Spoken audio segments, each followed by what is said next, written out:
자, 오늘은 경건한 대화가 하나님의 나라를 세운다는 제목인데요.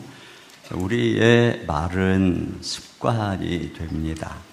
그리고 그 습관은 방향으로 굳어지고 그 결과 말이 우리의 인생의 운명을 결정합니다. 여기 말라기 백성들의 말을 보면 처음에는 그들이 말로 여호와를 괴롭게 하더니 오늘은 여호와를 말로 대적을 하고 있어요. 완악한 말이 그들의 습관이 됐고 이것이 그들의 운명을 결정합니다. 우리가 엊그제 살펴보았던 것처럼 그들은 악인이 잘 되는 것을 보고 정의의 하나님이 어디 계시냐, 하나님을 괴롭게 하는 말을 했습니다. 그때 하나님께서는 하나님이 먼저 너희를 정화할 것이고 그 다음에 저 악한 자들을 심판할 것이다. 그러니까 그들은 무지한 말로 하나님이 어디 계시냐고 하면서 괴롭게 했습니다. 그런데 오늘은 그들이 완악한 말로 여호와를 대적하는데요. 자, 13절 같이 보겠습니다. 시작. 여호와가 이르노라 너희가 완악한 말로 나를 대적하고도 이르기를 우리가 무슨 말로 주를 대적하였나이까 하는도다. 네, 대적한다는 것은 거칠게 대항한다는 의미를 가지고 있습니다. 그러면서도 또 우리가 언제 그랬느냐, 항상 이들은 자신들의 잘못을 몰라요. 자, 그러자 그들이 하는 말을 그들에게 들려주죠. 자, 14, 15절 봅니다. 시작. 이는 너희가 말하기를 하나님을 섬기는 것이었더니 만군의 여호와 앞에서 그 명령을 지키며 슬프게 행하는 것이 무엇이 유익하리요. 지금 우리는 교만한 자가 복되다 하며 악을 행하는 자가 번성하며 하나님을 시험하는 자가 화를 면한다 하노라 함이라. 네. 그러니까 이것도 참 앞에서 했던 말과 되게 비슷한데 그때는 무지로 인한 의심과 탄식이었다면은 이제는 아주 냉소적으로 단정적으로 하나님이 그렇다 그러면서 완악하게 하나님을 공격하고 대적하고 있는 것이죠. 근데 여기에 완악하다라고 하는 평가는 출애굽 시 광야 세대를 향한 평가와 맞닿아 있습니다. 그들도 그랬잖아요. 조금만 어려우면 하나님이 어디 계시냐, 하나님 우리를 사랑하지 않는 것 같다, 하나님이 우리를 여기다 죽이려고 우리를 끌고 온 것 같다, 이런 식으로 10번이나 나를 광야에서 시험했다, 이렇게 주님이 말씀하시고 급기야는 가데스 바네아에서 온 백성들이 하나님을 원망하다가 결국은 다 거기서 엎드러졌잖아요. 그 말이 그들의 운명을 결정했는데 오늘 지금 이 백성들의 말이 그렇다는 거예요. 자, 여기 먼저 이 완악한 말로 여호와를 대적하는 자들의 특징을 보게 되는데 왜 이들은 이렇게 말로 그렇게 하나님을 괴롭히고 왜 그렇게 말로 원망하고 이 대적하는 걸까? 첫째로는 이들이 이 신앙인이 아니고 종교인이어서 그런 것입니다. 자, 14절을 다시 보면 여기에 헛되다는 말과 유익하다는 말을 주목하면서 다시 보겠습니다. 시작. 이는 너희가 말하기를 하나님을 섬기는 것이 헛되니 만군의 여호와 앞에서 그 명령을 지키며 슬프게 행하는 것이 무엇이 유익하리요. 네, 여러분 이 말을 먼저 생각해 보면 하나님이 그들을 보시는 거하고 자기들을 생각하는 게 전혀 달라요. 하나님이 보실 때는 하나님을 멸시하고 하나님을 섬기는 것도 흠 있는 제물로 오히려 하나님 화나게 하고 또 말씀을 안 듣고 불순종하고 이렇게 하나님 계속 야단치셨잖아요. 그런데 자기들은 하나님을 섬겼고 명령을 지켰다는 거예요. 아니, 어떻게 이런 간격이 생길 수 있을까? 여기 힌트를 얻게 하는 그 단어가 이들이 슬프게 행했다라고 하는 말인데 이게 이제 금식하는 모양이거든요. 그러니까 이들의 경건이라고 하는 것이 진실한 삶이라기보다는 이게 의례적인 수행이었구나. 그러니까 정말 금식은 죄를 돌이키고 또 악한 데서 돌아서고 억압했던 자들을 풀어주고 이런 거거든요. 그런데 삶은 마네를 쫓아내고 학대하고 이러면서도 종교적으로 금식하고 회개하는 모양은 냈다는 것이죠. 그러니까 이들은 할례도 받고 최소한의 안식일도 지키고 최소한의 헌금도 하고 이 기본적인 것들은 근근히 하고 있었는데 실상은 온전한 삶은 없었다는 것입니다. 그런데 왜 자기들은 이런 걸 가지고 대단한 헌신을 하는 것처럼 생각하느냐? 그걸 알게 하는 단어가 헛되다, 유익하다 이거죠. 헛되다는 건 뭐냐면 결과가 없다는 거예요. 결과가 없다. 그러니까 이들이 무엇을 얻고자 종교 생활을 했던 것이고 그게 주어지지 않으니까 내가 헛되다. 내가 했던 모든 행동이 헛되다. 이렇게 얘기를 하는 것이고 유익하다는 것은 이 상업적인 이윤을 가리키는 것인데 이들이 경건을 거래로 생각하는 것입니다. 이익의 재료로 생각한 것이죠. 그러니까 하나님을 사랑하거나 마음이 변화돼서 주님의 뜻대로 순종하거나 이러려고 하는 것이 아니라 내가 이것을 통해서 뭔가를 얻어내려고 이거 마음에도 없는데 뭔가를 얻어내려고 아니면 얻어맞지 않으려고 이렇게 이 종교 생활을 하고 있는 것이에요. 그러니까 이런 사람들의 특징은 뭐냐면은 자기들이 안 한 것에 대해서는 아무런 의식이 없고 어쩌다가 한 거, 이 최소한으로 한 거 이게 크게 생각해. 이게 곪는 거예요. 이게 의가 되는 거예요.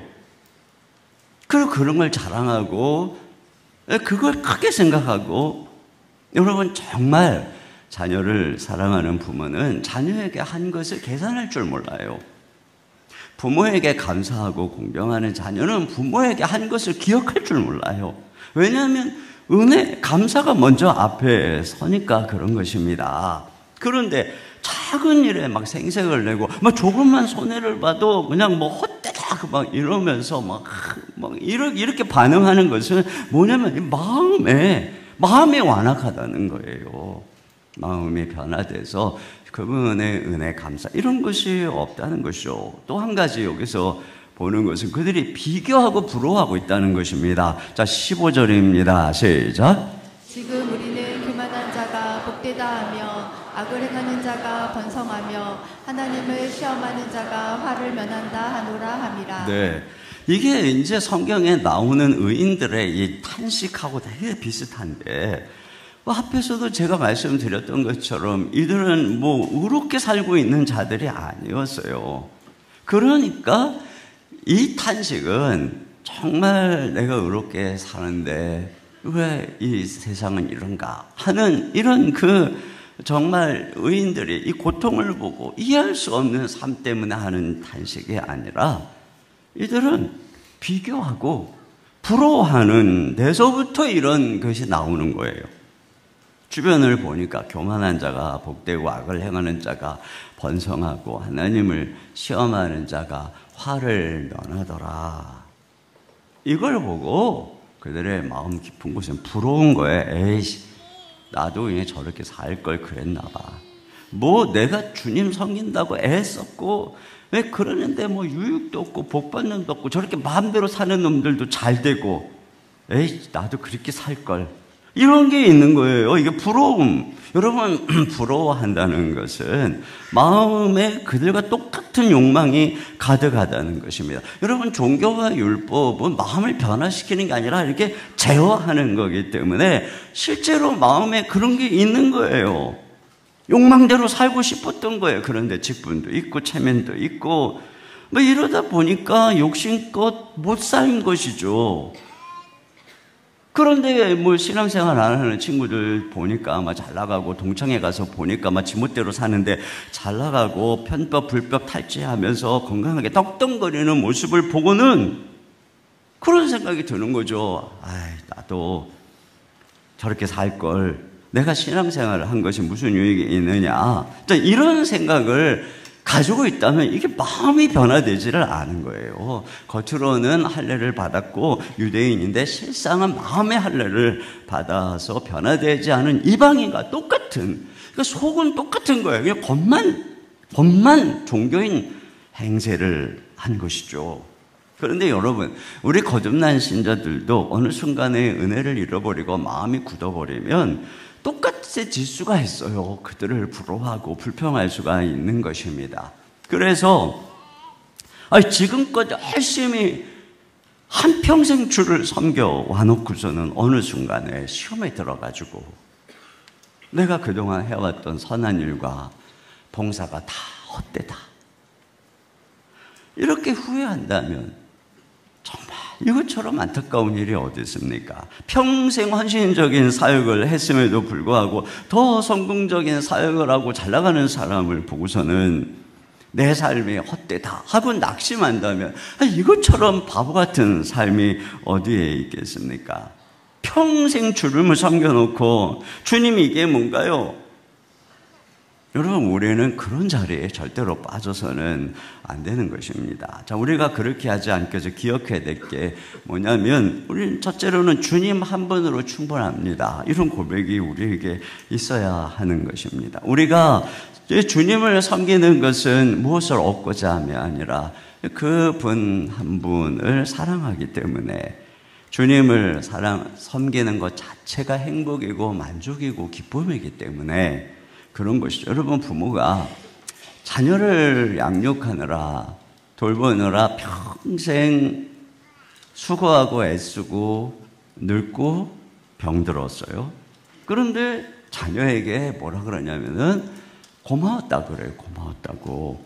왜냐하면 너와 함께 있던 시간이 나에게 너무 행복했어, 이렇게 말하잖아요. 여러분, 우리도 그런 거예요. 우리가 주님을 막 섬겨서 뭘 얻는 게 아니라 주님과 함께하는 시간, 주님과 동행하는 시간, 그게 행복이고 그 시간이 기쁜 것이고, 그래서 우리가 섬기는 거지 뭘 얻으려고 섬기는 게 아닌 것이에요. 또 한 가지는 은혜를 기억하고 은혜 안에 머물러야 합니다. 여러분, 자꾸 이 비교하면서 안 주신 거를 그렇지 말고 이 주신 것을 감사해야 돼요. 이게 죄의 습성, 이 마귀가 하는 게 뭐냐면, 이게 준 거는 금방 잊어버리게 하고 안 준 것을 자꾸 생각해 하는 거. 에덴 동산에서 하나님이 아담과 하와에게 얼마나 많이 줬어요. 근데 마귀가 와가지고 금지한 거 딱 한 가지, 그 앞에 가가지고 그걸 묵상하고 그걸 생각하고 이것만 있으면 잘 될 텐데, 아니 이미 잘 됐어요. 이미 행복해요. 그런데 그 많은 건 잊어버리고 안 준 거 한 가지 가지고 팍 그러다가 막 드디어 하나님을 배신하게 만드는 거예요. 여러분, 우리가 받은 은혜를 자꾸 헤아리는 습성을 가져야 됩니다. 안 준 거 자꾸 비교하고 이런 거지 말고 받은 은혜를 감사할 줄 알아야 되는 것이에요. 한번 생각해 보세요. 지금 이미 받은 거, 그거 없었으면 얼마나 큰일 날 뻔했어요. 여러분, 건강 없었으면 얼마나 큰일 나고, 이렇게 같이 나와 있는 가족 없었으면 얼마나 큰일 나고, 우리가 믿음 안에서 이런 신앙생활 안 하면 얼마나 큰일 날 뻔하고, 진짜 큰일 날 뻔했는데 주님이 이렇게 은혜 주셔가지고 얼마나 많은 은혜를 누리고 있는가, 이런 것들을 당연하게 생각하지 말고 항상 감사하고 그래야 돼요. 그러기 위해서 여러분, 은혜 안에 머물러야 돼요. 마음이 강팍해지지 않도록 말이죠. 자, 히브리서 3장 13절 다 같이요. 시작. 오직 오늘이라 일컫는 동안에 매일 피차 권면하여 너희 중에 누구든지 죄의 유혹으로 완고하게 되지 않도록 하라. 네, 죄가 다가오잖아요. 그러면 이 은혜 받은 사람도 마음이 굳어져요. 강팍해져. 이런 데를 내버려 두면 안 되는 거예요. 이 세상의 공기에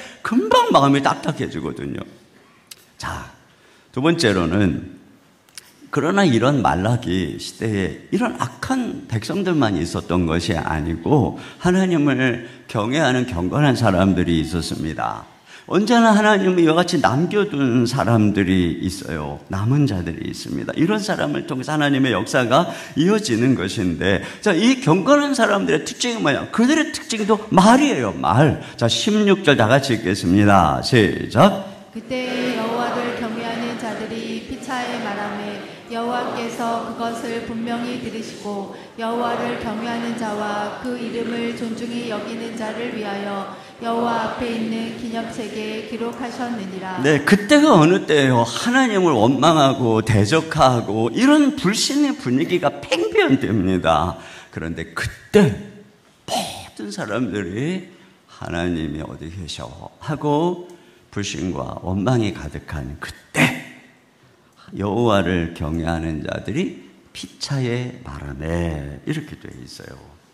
여호와를 경외하는 사람들이 서로 하는 말을 주님이 들으신 거예요. 이들이 피차에 무슨 말을 나누었을까? 여기에 유추할 수 있는 것이 뭐라고 되냐면은 그들을 여호와를 경외하는 자와 그 이름을 존중히 생각하는 자 이렇게 되어 있어요.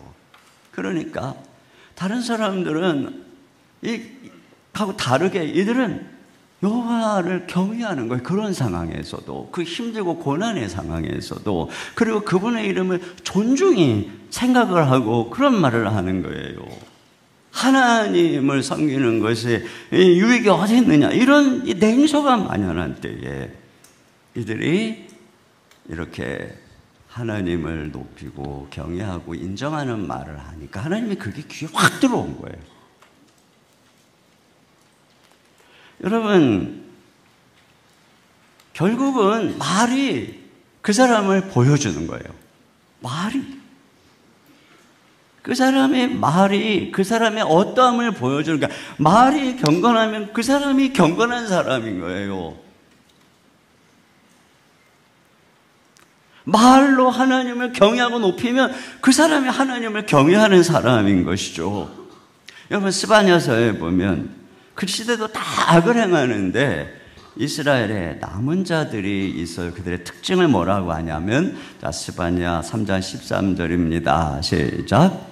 이스라엘의 남은 자는 악을 행하지 아니하며 거짓을 말하지 아니하며 입에 거짓된 혀가 없으며 먹고 누울지라도 그들을 두렵게 할 자가 없으리라. 네, 그러니까 혀가 다른 거예요. 혀가 말이 또 에스겔서에 제가 지난번에 말씀드렸던 것처럼 하나님이 성전에서부터 심판을 행하는데 그 전에 먼저 경건한 자들의 이마에 인을 치거든요. 그럼 그 경건한 자들이 어떤 사람들이냐? 에스겔서 9장 4절입니다. 시작.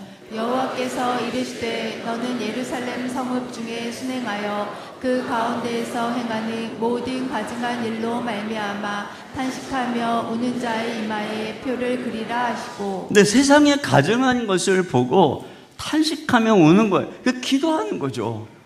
그 시대를 바라보면서 마음 아파하는 거예요. 이런 사람들이 경건한 사람들이라는 것입니다. 그러니까 이런 모습이 얼마나 이게 두드러진 거예요. 다 불평하는데, 다 원망하는데, 다 불신하는데 이들의 언어는 하나님을 높이니까 그 말이 딱 귀에 들어오고 하나님이 그들을 주목하시는 거예요. 그래서 뭐라 그러시냐면은 그들을 하나님의 기념책에 기록하겠다는 거죠. 16절 하반절입니다. 시작. 여호와 앞에 있는 기념책에 기록하셨느니라. 네. 여러분, 이것은 단지 그들의 이름을 기록한다는 게 아니라 그들이 하는 말과 태도를 기록한다는 거예요. 그래서 그런 말을 그냥 듣고 그냥 가만히 계시는 것이 아니라 기념책에다가 얘가 좀 이럴 때 이런 말 했구나. 이렇게 얘가 이런 태도를 가지고 있구나. 다 기록해 두신다는 것이에요. 여러분, 이 책의 은유는 페르시아 시대의 왕의 역대 일기를 떠올리게 합니다. 여러분, 에스더서에 보면은 모르드게가 아하수에로 왕을 암살하려는 2명의 내시를 고발해서 왕을 보호해 준 일이 있어요. 그래서 그것을 다 역대 일기에 썼잖아요. 그 어느 날 아하수에로 왕이 밤에 잠이 오지 않아서 역대 일기를 가져다가 읽어라 하면서 모르드게 이야기를 듣게 되거든요. 이것처럼 기념책에다가 다 기록해 두는 것이죠. 그건 단지 그냥 서재 보관용이 아니라 결국은 그것이 어느 날 왕 앞에서 읽히게 되고 그 말과 그 행동에 대한 상급이 실행될 것을 전제하고 있는 표현인 것입니다. 하나님께서 이렇게 기억한다, 기록한다. 이건 무슨 뜻이냐? 내가 그것에 대해서 반드시 상을 줄 거다. 이런 의미를 담고 있는 것이죠. 자, 시편 56편 8절입니다. 시작. 나의 유리함을 주께서 계수하셨사오니 나의 눈물을 주의 병에 담으소서. 이것이 주의 책에 기록되지 아니하였나이까. 네, 왜 주를 위해서 유리하고 또 고난받고 하는 것을 왜 눈물병에 담고 왜 책에 기록을 하겠어요? 언젠가 네가 나를 위해서 고생한 거, 네가 나를 섬기면서 눈물 흘린 거 내가 다 갚아줄 거야. 내가 그거 다 기억하고 있어. 그 눈물방울 한 방울도 내가 허투루 잊어버리지 않았어. 다 병에 담겨 있다. 책에 다 기록되어 있다. 이거죠. 그리고 결국 이 말라기의 기념책은 신약 성경으로 가면 어린 양의 생명책으로 연결되는 것이에요. 이렇게 하나님을 경외하는 그들이 결국은 놀라운 하나님의 백성으로 나타나고 천국의 백성이 되는 것입니다. 자, 그리고 또 이들을 특별한 소유로 삼겠다 이렇게 말씀하셨어요. 자, 17절 상반절입니다. 시작. 만군의 여호와가 나는 내가 정한 날에 그들을 나의 특별한 소유로 삼을 것이요. 네, 여기 정한 날에 그렇잖아요. 여러분 이렇게 다 말을 기록했다가 정한 날이 있어요. 정한 날이. 기록한 시점과 상을 베푸는 시점이 달라요. 모르드게의 업적을 기록한 건 훨씬 이전이잖아요. 그런데 지금 왕이 그걸 읽는 시점이 달라요. 그 시점이 어느 시점에 하만이 모르드게를 장대에 매달아 죽이려고 하는 바로 그 시점이거든요. 하필 그때 잠이 안 오게 하고 그걸 읽게 하는 것이에요. 그러면서 묻습니다. 그에게 무슨 존귀와 관작을 베풀었느냐? 관직을 베풀었느냐? 아무도 베풀지 않았다. 그때의 그를 하만을 불러다가 오히려 특별한 소유로 삼게 하는 것을 보게 되는 것입니다. 여기 특별한 소유라고 하는 것은 세귤라라고 하는 단어인데 왕의 개인적 보물을 말하는 것입니다. 특별히 왕이 소유하고 자기 개인 금고에다가 놓고 너무 애지중지하고 기뻐하는 그러니까 이만큼 가치 있게 내가 너를 여긴다는 것입니다. 여러분 불경건한 백성들이 내가 하나님을 섬기는 이익이 유익이 뭐냐? 근데 하나님은 이 경건한 백성들에게 네가 내 특별한 소유다. 네가 내 보물이다. 이렇게 말씀하시는 거예요. 근데 여러분 이것은 결국은 내가 너를 존귀하게 사용한다는 거예요. 자, 출애굽기 19장 5절 다 같이 읽겠습니다. 시작. 세계가 다 내게 속하였나니 너희가 내 말을 잘 듣고 내 언약을 지키면 너희는 모든 민족 중에서 내 소유가 되겠고. 네, 내 소유가 된다는 거예요. 경건한 하나님의 사람들을 내 소유, 특별한 세귤라, 보물. 그래서 어떻게 한다는 거냐? 자, 그 다음 보겠습니다. 6절 시작. 너희가 내게 대하여 제사장 나라가 되며 거룩한 백성이 되리라. 네, 그들을 하나님의 가까이서 섬기는 제사장 나라, 하나님의 영광을 드러내는 거룩한 백성으로 세우신다는 것이죠. 자, 그리고 또 하나님을 섬기는 아들을 서로 맡긴다는 것입니다. 17절 하반절입니다. 시작. 또 사람이 자기를 섬기는 아들을 아낀같이 내가 그들을 아끼리니. 네, 여기 보면은 그냥 아들을 아낀다라는 것이 아니고 섬기는 아들이라 그러죠. 여러분 아들들 가운데에도 섬기는 아들이 있고 그렇지 않은 경우가 있음을 전제하는 것입니다. 자, 이거 하나님께서 앞에서 제사장들에게 이 멸시를 당하실 때 이렇게 말씀하신 바가 있어요. 1장 6절 다 같이 읽겠습니다. 시작. 내 이름을 멸시하는 제사장들아, 나 만군의 여호와가 너희에게 이르기를 아들은 그 아버지를, 종은 그 주인을 공경하나니 내가 아버지일진데 나를 공경함이 어디 있느냐. 네, 지금 이들은 하나님의 아버지인데, 그들의 아들들인데 전혀 하나님을 공경하지도 섬기지도 않고 있는 거예요. 그리고 그렇게 막 멸시하면서 그나마 한 게 헛되다고 이게 투정을 부리고 있는 거예요. 이런 배경 속에서 말씀하는 것이죠. 나를 섬기는 아들을 아낀다. 아낀다는 것은 보호한다는 거예요. 보존한다. 그래서 이제 18절, 내일 좀 더 이제 연결해서 보겠지만, 18절 같이 보겠습니다. 시작. 그때 너희가 돌아와서 의인과 악인을 분별하고 하나님을 섬기는 자와 섬기지 아니하는 자를 분별하리라. 네, 여기 보세요. 하나님을 섬기는 자와 섬기지 아니하는 자를 분별하는 것을 그들이 이제 본다는 거예요.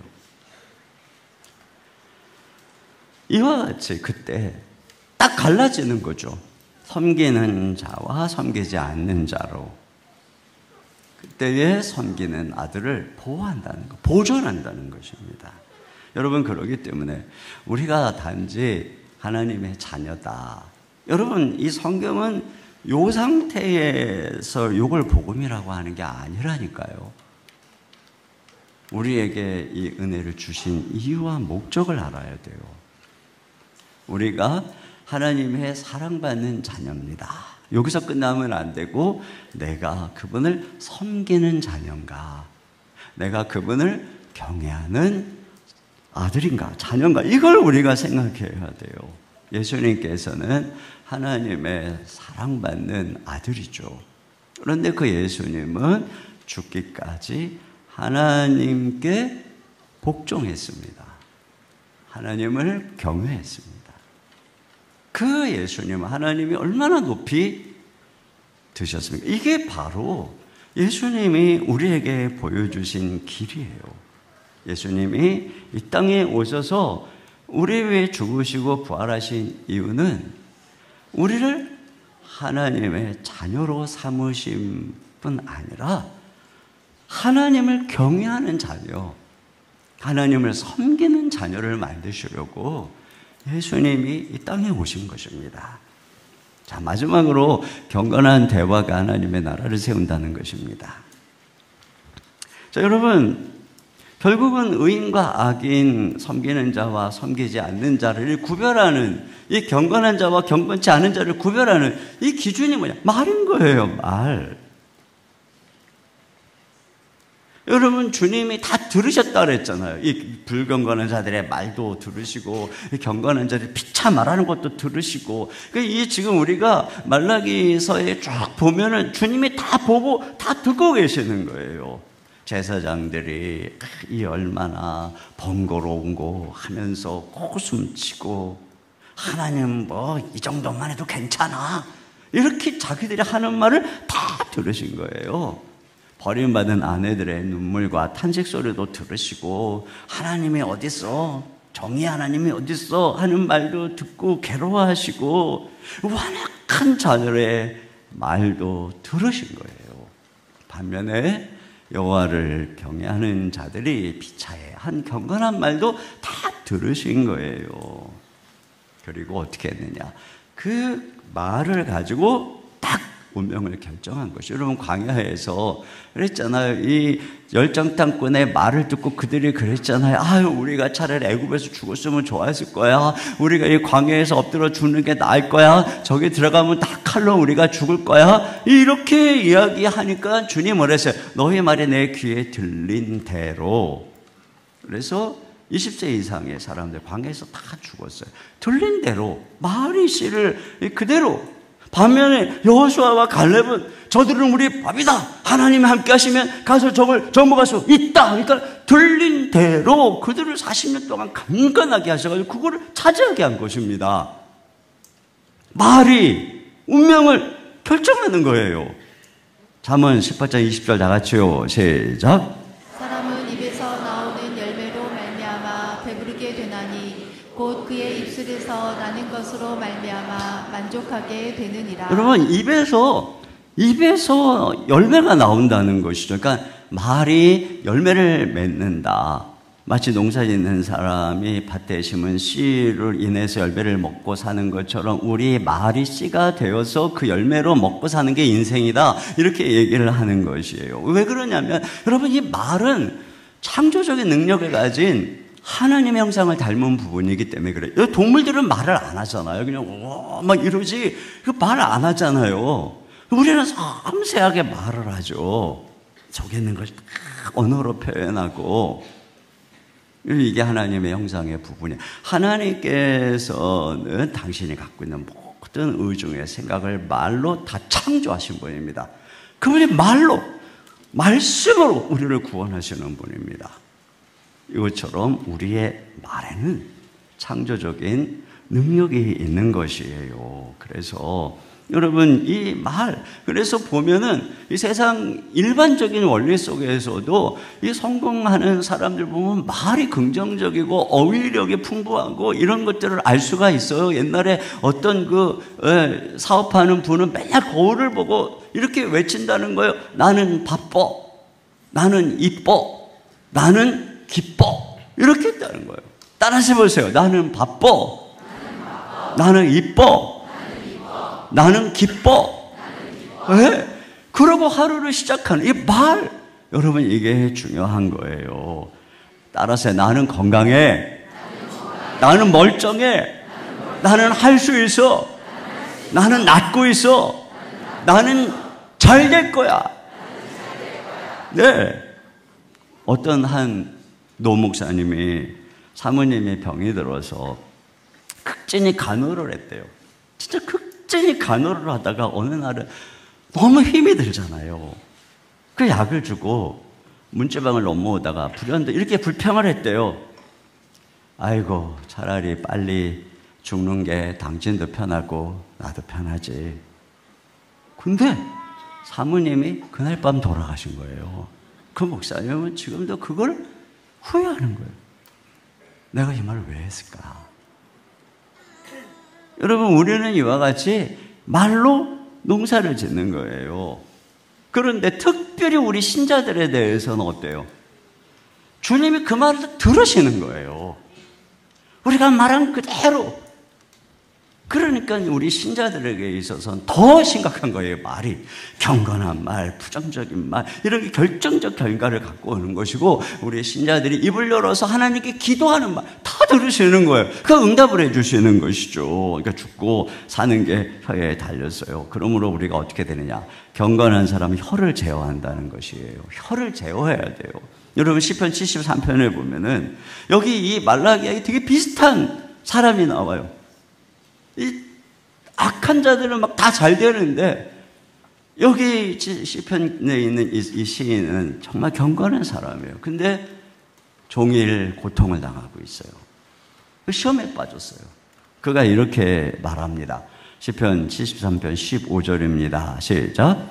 내가 만일 스스로 이르기를 내가 그들처럼 말하리라 하였더라면 나는 주의 아들들의 세대에 대하여 악행을 행하였으리이다. 네. 내가 그들처럼, 그 악한 자들처럼 말할 뻔했다는 거예요. 말하고 싶었다는 거예요. 그럼 악한 자들이 뭐라 그랬을까요? 자, 11절입니다. 시작. 말하기를 하나님이 어찌 알랴, 자자에게 지식이 있으라. 네, 하나님이 어디 계셔? 하나님이 알기나 해? 악한 자들이 막 이러면서 뻔뻔스럽게 말하면서 살았다는 거죠. 나도 그렇게 보였다는 거예요. 저 현실이. 그렇게 말할 뻔했다는 거예요. 이 말라기의 백성들처럼 말하면서 하나님이 어디 계십니까? 내가 주를 섬기는 게 더 헛됩니다. 이렇게 입을 내서 말하고 싶었다는 거, 속에 있는 생각을. 그런데 그렇게 하지 않았다는 거예요. 내가 그렇게 해서 하나님의 아들들, 주의 백성들 시험 들게 하지 않았다는 거예요. 여러분, 이렇게 입술을 제어하는 거, 이게 경건이에요. 야고보서 1장 26절 다 같이요. 시작. 누구든지 스스로 경건하다 생각하며 자기 혀를 제갈 물리지 아니하고 자기 마음을 속이면 이 사람의 경건은 헛것이라. 그러니까 경건이 다른 게 아니에요. 혀를 제어하는 거예요. 속에 있는 말 다 하는 거, 이게 아니에요. 속에 있는 말 다 하는 건 정직한 게 아니고 상대를 죽이는 거예요. 그러니까 말을 제어하는 거예요. 여러분, 제어한다는 거는 입술에 파수꾼을 세우는 겁니다. 시편 141편 3절 시작. 여호와여 내 입에 파수꾼을 세우시고 내 입술의 문을 지키소서. 네, 입술에 이렇게 파수꾼을 딱 세워가지고 이 속에서부터 나쁜 말이 쫙 나가려고 그러잖아요. 그러면 파수꾼이 넌 안 돼. 좋은 말이 나가려면 통과. 이렇게 입술에 딱 파수꾼을 두고 속에서 나오는 대로 이런 게 아니라 부정적인 말 안 돼. 긍정적인 말 통과. 불경건하고 원망하는 말 안 돼. 경건한 경외하는 믿음의 말 통과. 이렇게 파수꾼을 여기다 두는 거예요. 여기다가 두는 거. 이게 중요한 거예요. 여러분, 우리의 마음은 근본적으로 부패한 인간의 마음은 왔다 갔다 합니다. 은혜를 입을 땐 좋았다 가도 또 어느 순간 세상의 공기에. 그러나 중요한 건 이걸 말로 표현하는 것. 이런 생각을 여기다 꽉 붙잡고 이걸 말로 표현하는 거. 요걸 안 하면 되는 거예요. 그리고 우리가 요 말을 딱 하잖아요. 그리고 이 말이 나가서 나에게 일을 하는 거예요. 그래서 내가 그렇게 말을 하면 그렇게 또 내가 되는 거예요. 그래서 내 마음이 바뀌는 거예요. 그렇기 때문에 중요한 건 말이에요. 하나님은 우리의 말을 보고 내 속으로 어떤 말을 해주겠니, 어떤 생각을 해도 그럴 수 있어요. 화가 날 수 있고 시험 들 수 있고 미워 죽겠을 수 있고 그럴 수 있어요. 그런데도 말을 이뻐 이렇게 말하는 거예요. 난 널 사랑해 이렇게 말하는 거예요. 이렇게 말하면 그게 그 사람인 거예요. 이게 경건이라는 것이에요. 작은 배의 키가 모든 배를 주관해서 있는 것처럼 이렇게, 그래서 키를 붙잡은 사람이 자기 마음대로 이 배를 몰고 갈 수 있는 것처럼 말을 제어하는 사람이 이 자기의 인생을 이 멋지게 그 말대로 이끌어가게 된다는 것입니다. 두 번째로 말씀을 나누는 경건한 대화 공동체가 필요하다는 것입니다. 여기 16절 다시 한번 보죠. 시작. 그때 여호와를 경외하는 자들이 피차에 말하매. 네, 그러니까 피차에 말한다는 것은 이 악한 시대에 여호와를 경외하는 사람들이 혼자 있는 게 아니라 그들끼리 서로 말씀 안에서 교제하는 공동체를 이루고 있는 거예요. 여러분, 경건한 자들이 그 시대를 이겨낸 방법은 무슨 거대한 금식 기도나 산상 기도나 영웅담이 아니라 뭐였느냐면은 이런 작은 대화 공동체였어요. 피차 경건한 대화를 나누는 모임이 있었던 거예요. 히브리서 10장 24절 25절입니다. 시작. 서로 돌아보아 사랑과 선행을 격려하며 모이기를 패하는 어떤 사람들의 습관과 같이 하지 말고 오직 권하여 그날이 가까움을 볼수록 더욱 그리하자. 네, 이런 게 중요한 거예요. 이렇게 경건한 사람과 같이 모여서 서로 권면하고 의도적으로 이런 성도들과 모임을 하고 막 쓸데없이 동창회나 이런 데 가가지고 막 그냥 불평하고 막 원망하고 뭐 쓸데없는 얘기하는 데 가서 이게 말 다툼을 만드는 모임은 피하라는 거예요. 디모데후서 2장 22절입니다. 시작. 또한 너는 청년의 정욕을 피하고 주를 깨끗한 마음으로 부르는 자들과 함께 의와 믿음과 사랑과 화평을 따르라. 어리석고 무식한 변론을 버리라. 이에서 다툼이 나는 줄 알미라. 네, 하나님의 나라를 세우는 건축재는 이 말입니다. 하나님은 말씀으로 천지를 창조하시고 그리스도께서는 말씀의 성육신이 되셔서 그 말씀으로 우리를 변화시키고, 여러분, 우리는 그 말씀을 듣고 변화되고 말씀을 나누고 전파함으로써 하나님의 나라가 세워지는 것이니까 이런 경건한 대화와 나눔의 방식이야말로 하나님의 나라를 세우는 소중한 방식이고, 이 경건한 대화 공동체가 하나님 나라의 운동이라는 거예요. 자, 사도행전 2장 42절입니다. 시작. 그들이 사도의 가르침을 받아 서로 교제하고 떡을 떼며 오로지 기도하기를 힘쓰니라. 네, 골로새서 3장 16절 시작. 그리스도의 말씀이 너희 속에 풍성히 거하여 모든 지혜로 피차 가르치며 권면하고 시와 찬송과 신령한 노래를 부르며 감사하는 마음으로 하나님을 찬양하고. 이게 지금 우리가 다락방에서 또 성경 공부 모임에서 하는 일이잖아요. 서로 같이 찬양하고 기도하고 말씀 나누고 서로 격려하고, 이게 지금 하나님 나라의 운동이에요. 이것이 바로 이 악한 세대를 이기는 방법이에요. 두세 사람이 내 이름 모인 곳에 나도 그들 중에 함께 있다. 주님을 이름을 경외하는 그곳에 주님이 함께 하시는 거예요. 그래서 다락방에 같이 모이면 그곳에 주님이 임재하시고, 그들이 기도하면 주님이 다 들어주시고, 여러분 거기서부터 하나님의 나라가 세상에 실현되는 거예요. 그 운동이 번져나가는 것입니다. 그러므로 여러분 우리가 기억해야 돼요. 하나님이 지금도 들으세요. 그러니까 첫째로 우리의 혀를 제어해서 내 말에 씨를 좋은 것을 뿌리고, 그러기 위해서 경건한 사람들과의 모임인 다락방 성역부모 모임에 열심히 나가서 내 인생이 그럴 때 운명이 완전히 달라지는 거죠. 우리의 입술로 그러한 운명을 바꾸는, 하나님의 나라를 힘있게 전파하는 저와 여러분 되시기를 주님의 이름으로 축원합니다.